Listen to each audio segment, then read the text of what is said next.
उत्तराखंड के सुदूर क्षेत्रों में जीवन हमेशा से संघर्ष के साथ आगे बढ़ने का रहा है।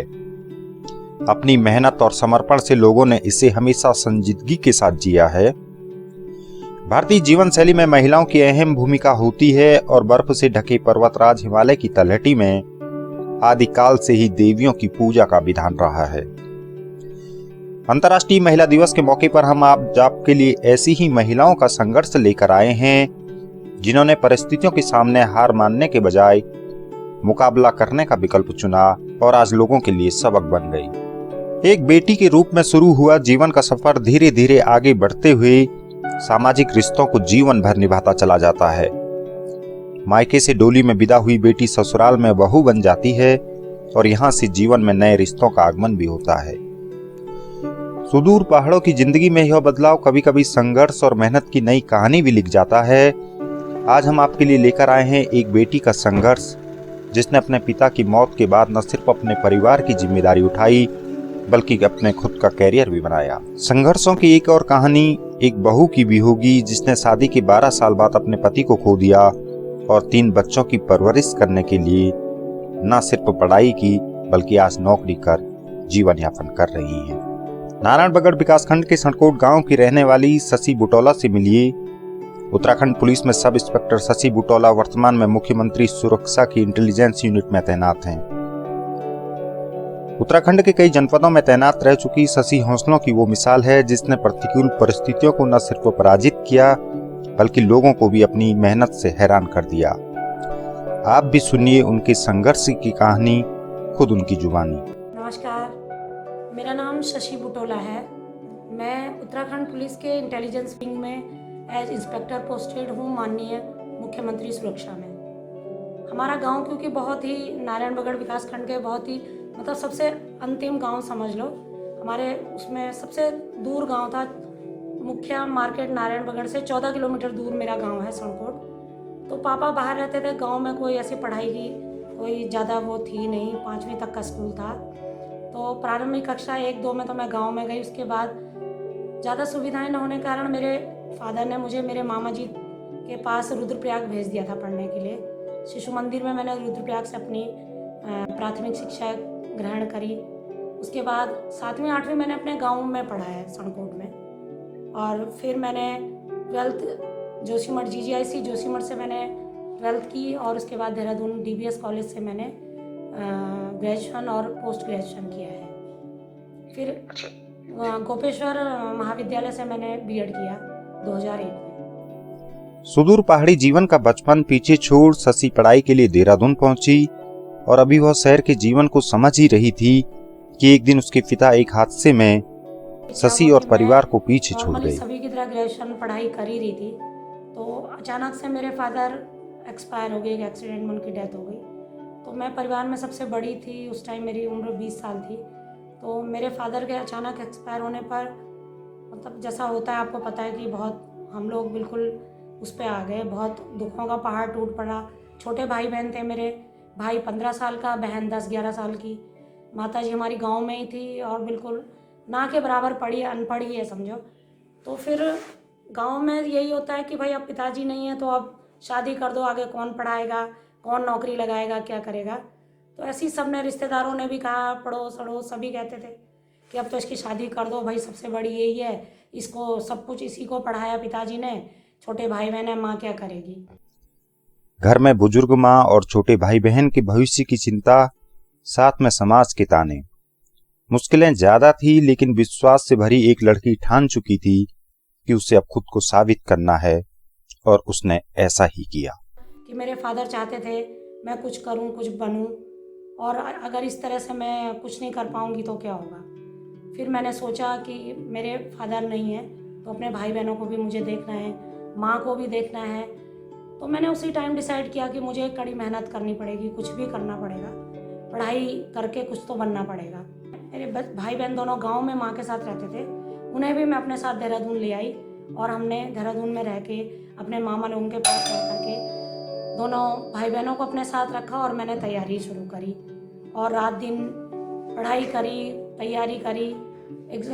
दिन भर मैं अपने भाई बहनों को भी पढ़ाती थी, कॉलेज भी जाती थी और कंपटीशन की तैयारी करती थी। रात को पढ़ती थी, सुबह उठ करके जल्दी पढ़ती थी, भाई बहनों को स्कूल भेजती थी। तो इस तरह से मैंने अपने कंपटीशन की तैयारी करी। 2001 में उत्तराखंड बनने के बाद पहली बार उत्तराखंड पुलिस में भर्ती आई, तो मैंने उसमें ट्राई किया क्योंकि मेरी तैयारी अच्छी थी। तो मैंने इसमें भी एंट्रेंस में महिलाओं में प्रथम स्थान प्राप्त किया। इस तरह 2001 में मैं उत्तराखंड पुलिस में एज सब इंस्पेक्टर सेलेक्ट हुई। आज अपने परिवार के साथ सुखद जीवन जी रही शशि बुटोला अपनी जड़ों से मजबूती से जुड़ी हैं। बचपन के दिन भला कहाँ कब पीछा छोड़ते हैं। सनकोट की समतल जमीन, नारायणबगढ़ से 14 किलोमीटर का पैदल सफर, नागनी माता और गिरजा भवानी का मंदिर आंखों में आज भी अक्सर उभर आता है। और भगवान की दया से मेरे भाई बहन भी बहुत अच्छी जगह है। मुझे देख के मेरे भाई बहन उन दोनों ने भी बहुत मेहनत करी। मेरा छोटा भाई, उसने भी MSc B.Ed किया, गवर्नमेंट कॉलेज से B.Ed किया, तो वो आज बैंक में कार्यरत है। सिस्टर मेरी छोटी, उसने भी MSc B.Ed करा और वो भी पशुपालन अधिकारी है, अभी कालसी देहरादून में पोस्टेड है। तो मुझे लगता है उन्होंने मेरी मेहनत को देख के उन्होंने भी मेहनत करी।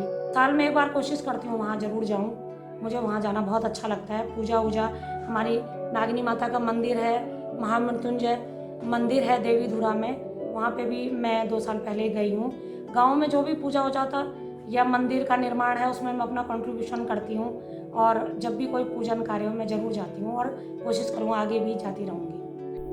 अपनी मेहनत से मुकाम हासिल करने के बाद सफर जारी है। भविष्य में उत्तराखंड पुलिस की यह अधिकारी सुदूर क्षेत्र की बेटियों के लिए कुछ करने का सपना आंखों में लिए हुए है। सुदूर क्षेत्रों में बेटियां लगातार अपने को साबित करती आई हैं, लेकिन कई बार बुनियादी सुविधाओं का अभाव यहाँ राह में रोड़े भी बन जाता है। अपनी जन्मभूमि से बहुत प्यार है। मैं ये कहूँ कि मुझे अपनी जन्मभूमि, अपने गांव से बहुत लगाव है भैया।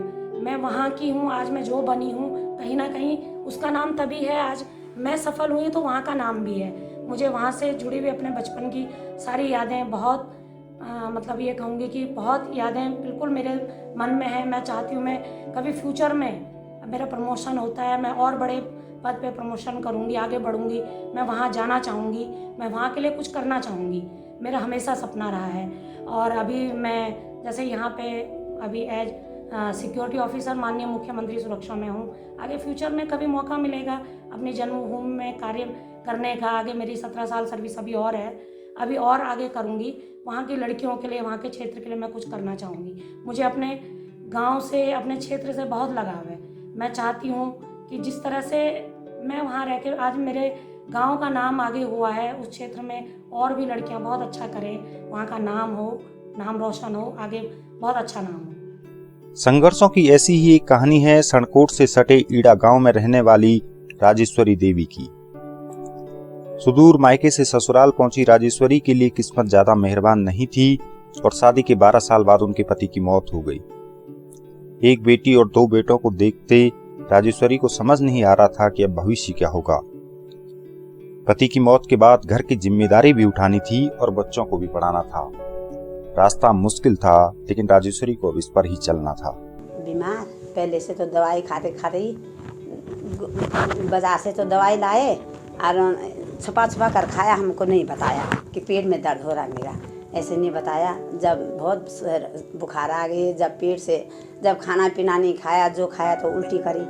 उल्टी करने के समय लोगों ने कहा कि आगे ले जरूर, देहरादून ले गए, वहाँ डॉक्टर ने मना कर दिया कि बोला कि ऑपरेशन से यहाँ मत रखो मरीज़ को तो ठीक होने वाला नहीं है, घर में ले जाओ तुम। घर में लाए, घर में जो खान पीन करा उन्होंने खाया पिया, पानी से भी सब वे उल्टी कर दिया, उसमें निकाल दिया, बाहर निकाल दिया, उल्टी कर बाहर निकाल दिया उन्होंने। और ऐसे ही तब कैसे 2-3 दिन रही घर में और फिर इसी समय ख़त्म हो गई। मैंने कहा कि ये भी होगा, मैंने अपने बच्चों को बाहर किसी के पीछे भी नहीं लगाना, और माँ को भी मैंने कहा कि जितना कष्ट आएगा मेरे को, मैंने अपने बच्चे अपने साथ रखा। मैंने कहा कि जैसे भी मैं खाऊंगा तो वैसे मेरे बच्चे खाएंगे, क्योंकि बाहर क्यों लगाऊंगा मैं किसी के पीछे। ऐसे कर तो मैंने वो देखे, उनके पास स्कूल गए, कोई स्कूल में तब गए तो मैंने उनको जूते लेकर दिया, किताब लेकर दिया। मैंने कहा मैं पीछे किसी के पीछे नहीं लगाऊंगा, जैसे मैं खाऊंगा तो वैसे मेरे बच्चे भी खाएंगे। पति की मौत के बाद बच्चों को पालन पोषण के लिए रोजगार की तलाश करने से पहले ही राजेश्वरी को पढ़ाई करनी थी और उन्होंने ऐसा ही किया। पारिवारिक सहयोगियों की मदद से 8वीं की परीक्षा पास कर राजेश्वरी आशा वर्कर के रूप में कार्य करने लगी और धीरे धीरे जीवन की गाड़ी आगे बढ़ती गई। पढ़ाई के बारे में ना लोगों ने कहा, गांव में सपोर्ट करा प्रधान लोगों ने भी बोला कि अरे ऐसे आदमी है यो घर में, इनका कमाने वाला भी कोई नहीं है, इनको तुम आशा में चेंज कर दोगी पैसे। हमारे यहाँ पहले आशा नहीं थी ना, नहीं खुली की थी। तो उन्होंने सबने गांव में बोला कि इनको रख दो। और पहले तो इतनी हमारे तो जानकारी उतनी तो है हमारे पास है नहीं। उस समय की नहीं आती, उस समय तो मैंने एक पैसे भी नहीं देखे। जिस समय आप हमारा पति हमारे साथ रहे, एक पैसे भी नहीं देखे मैं झूठ नहीं लगाता। अभी सूरज भगवान है यहाँ पर जो झूठ लगाएगा। तो वहाँ पहले तो पैसे भी नहीं रहते, तो मुझे कहाँ थे जो मिलता होगा तो अपने पिता के पास देते हो। पहले लड़के ऐसे ही रहते थे, आप तो लड़के अपने घर वाले के पास देते। मम्मी तो इधर उधर रहेगी नहीं रहेगी, तो पहले ही ऐसे पहले माँ बाप को बहुत ज़्यादा चिढ़ाते, वो अच्छे लगते ना उनको, माँ बाप अच्छे। बेटी की शादी कर चुकी राजेश्वरी की दोनों बेटी पढ़ाई के बाद नौकरी करने शहरों में गए हैं। बेटों की शादी कर बहू लाने का सपना राजेश्वरी की आंखों में है, लेकिन जीवन का संघर्ष आज भी उनकी आंखों को नम कर जाता है। पुरुष प्रधान पहाड़ी समाज में एक विधवा महिला का संघर्ष और बुनियादी सुविधाओं से जूझते बच्चों को पिता की कमी न महसूस होने देना, यह सिर्फ एक महिला ही कर सकती है। को दम देते तो दम कि तुम भी देख लो, जैसे हमने देखा अपने बच्चे वैसे तुम भी देखो।